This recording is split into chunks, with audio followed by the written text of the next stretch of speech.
So we had an amazing chiddush the Rabbi Daniel gave us this week, and it was in the beginning of the week that I hinted to it, and it's in this week's parshas.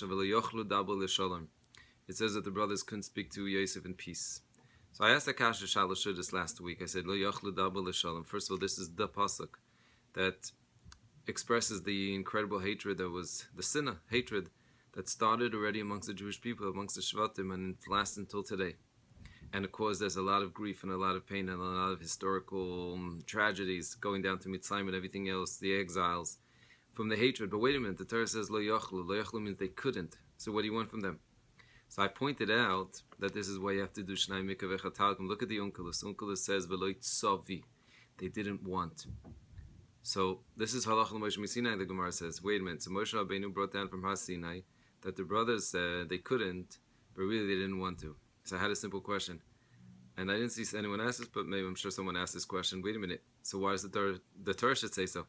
And they couldn't, meaning they didn't want to.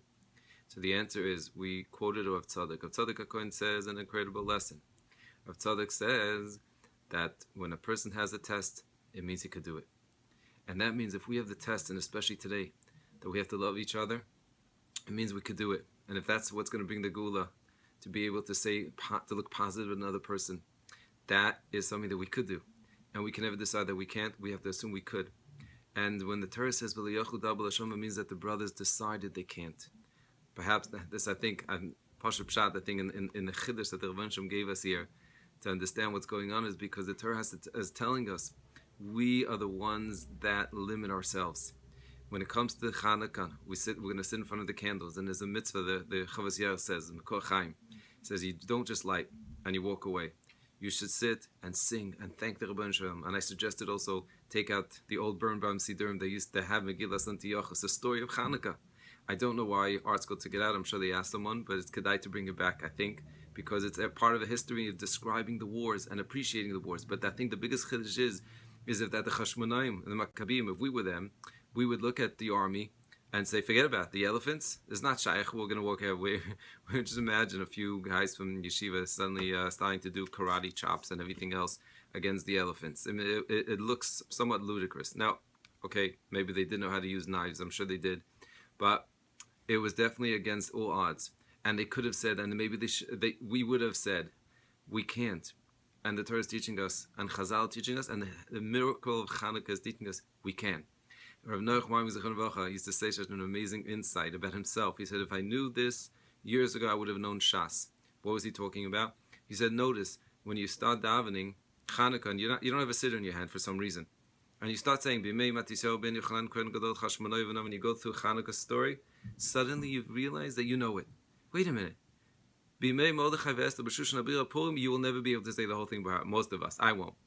Why? It's shorter.